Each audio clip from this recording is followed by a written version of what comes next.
Hey guys, I'm Daisho and I'm here bringing you some magic, and today I'm going to be doing Daisho's playbook for Avacyn's Glory. One of the best decks, probably the best deck in this game so far. Maybe one of the DLC decks will be able to contend with it. But for now, I mean, it was the best deck from the get-go, and then it just got even better. It was interesting because in Duels 2013, the Goblin deck, which was the aggressive deck, seemed like the best right out of the gate, and it still was really good throughout the entire life cycle of the game.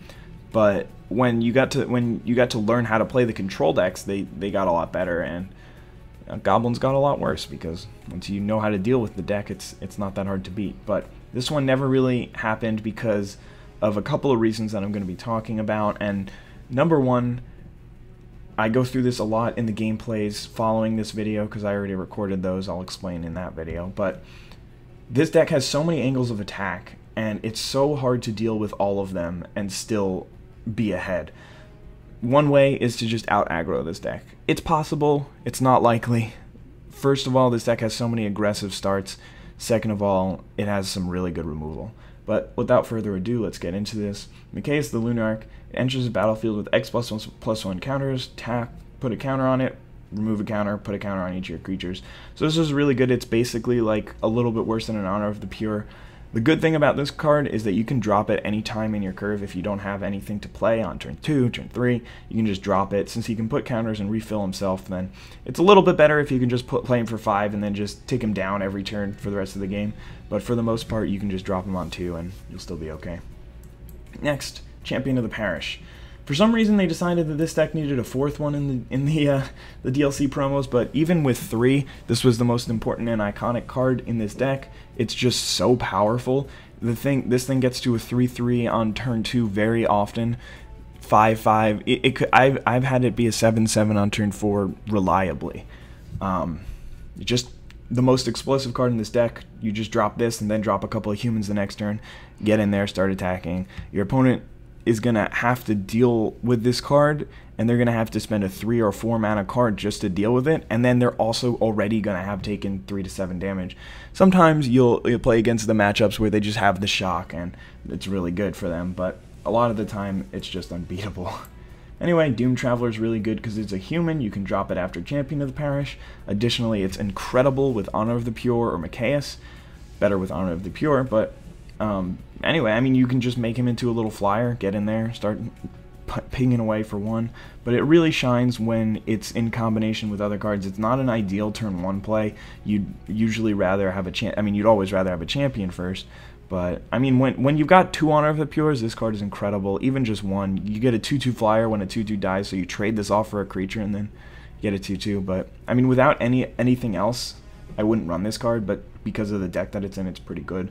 And the fact that it's another 1-drop that I can play like champion turn 1, 2 1-drops on turn 2 is really sweet. So you've got the 4 champions that work that way, 2 Doom Travelers, and 2 Soul Wardens. Soul Warden is an interesting card. I didn't even have it in my original build for this deck. And the reason why I am running it is because it's so important in the mirror matchup. Sometimes you just establish superior board control and that's how you win, but a lot of the time it's just a really close race. It's also really good against Mind Maze, which is one of the other best decks in the game. If you can get this thing's obviously going to stick around. Nobody wants to waste removal on it, and you just gain enough life that you'll survive 2 to 3 more turns to get to your bombs or finish off the race. So it's not the best card in the deck, but it's definitely a pretty good one. They also gave this deck another Path to Exile in the promos. I mean, anybody who's read this card and has played with it knows how powerful it is, but basically the fact is you're paying 1 mana and you get to exile any creature, so even if it's indestructible, you can kill it. As long as it doesn't have hexproof, it's gone.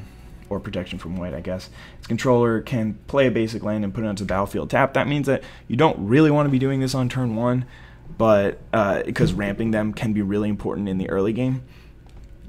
But still, I mean, it is just an extremely powerful removal spell. Thalia, Guardian of the Ribbon. A lot of people aren't even that big of a fan of this card in this deck, just because you have a bunch of non-creatures yourself. You've got 12 of them.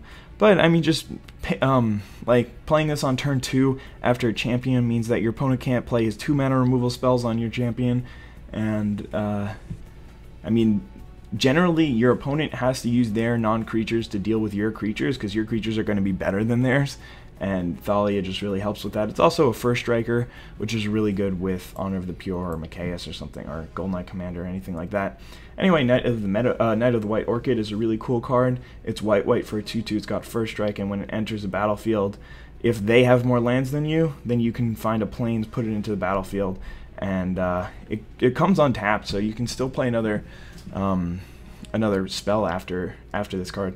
It's just a 2/2 first strike human. I mean, it fills the quota, and it's really good. I mean, this card is fine in anything. It's a 2/2 first strike vigilance, but it just completely hoses zombies. I mean, they can't attack into it. They can't. I mean, they're just gonna take damage from it every turn. It's so hard to beat that card. Grand Abolisher, it hoses the Mind Maze deck, but it also gives you a sense of security. You know that, I mean, a lot of the times if you have Fiend Hunter out and you want to attack, then they can kill your Fiend Hunter and then block, but and then block one of your other creatures, eat that, and then you're in really bad shape. But with Grand Abolisher, it gives you that sense of security because you know that your opponents can't really do anything on your turn. They gave another Honor of the Pure to this deck, which was just a huge mistake. I mean, this card is so powerful in this deck. There are so many ways to generate tokens, or the Doom Traveler. I mean, even if it doesn't generate the token, just making it a 3/3 is really good. Pumping your first strikers is insane. You've got 4 of them. It's just a really good card in the matchup, and a lot of the times it's going to be the most important card you draw all game. Gather Townsfolk, just one of the cards that makes the engine go for this deck. You get to put 2 humans onto the battlefield, pump your champion twice, helps out with Honor of the Pure. I've also got Gold Knight Commanders in here, which it's really good with, either before or after you land the Gold Knight Commander, which is one of the sweet things about Gold Knight Commander, is that you can play on curve, and then everything after you play this will be amazing, or you can play all your spells first, and then drop your Gold Knight Commander, and then once you draw the next creature, then you're going to have a ton of added power. Thraben Doomsayer is an interesting card. It's really not that amazing in this deck for how good you think it would be. It's a lot better if you're running Mentor of the Meek, but I'm not. I don't think that it's worth it. Mentor of the Meek just doesn't do enough for me, and I already have enough card advantage just by like having them 2-for-1 themselves trying to kill a champion of the parish, or blocking a Doom Traveler and trading or something like that. So I don't really find that I need Mentor of the Meek. But anyway, this thing combos really well with Honor of the Pure or Gold Knight Commander. It helps out Champion of the Parish a great deal, and it's just all around a sweet and powerful card. If you're playing the defensive game, then it'll buy you some time. It's just a really good card. There's 3 Fiend Hunters in this deck. Fiend Hunter is just a great removal spell, especially since it'll pump your champion. And if you've got an Honor of the Pure, you can often just attack with these guys. Again, you got to be wary. If your opponent has a removal spell, then they can definitely get you. If they kill the Fiend Hunter, get their guy back, and then block one of your creatures, they get a lot of value out of that. A couple of O-Rings. It's nice to have some real removal that doesn't give your opponent any benefit. It does cost 3 mana just to take care of 1 threat, which is sometimes too many, and it's a sorcery speed card, so it's not that good, but it's still very powerful, and I'm sure everybody's going to run it. Gold Knight Commander, I've been talking about this card all game, and there's a reason why I'm including this card instead of something like Restoration Angel or Baneslayer Angel, and the reason is just because it closes the game out so quickly.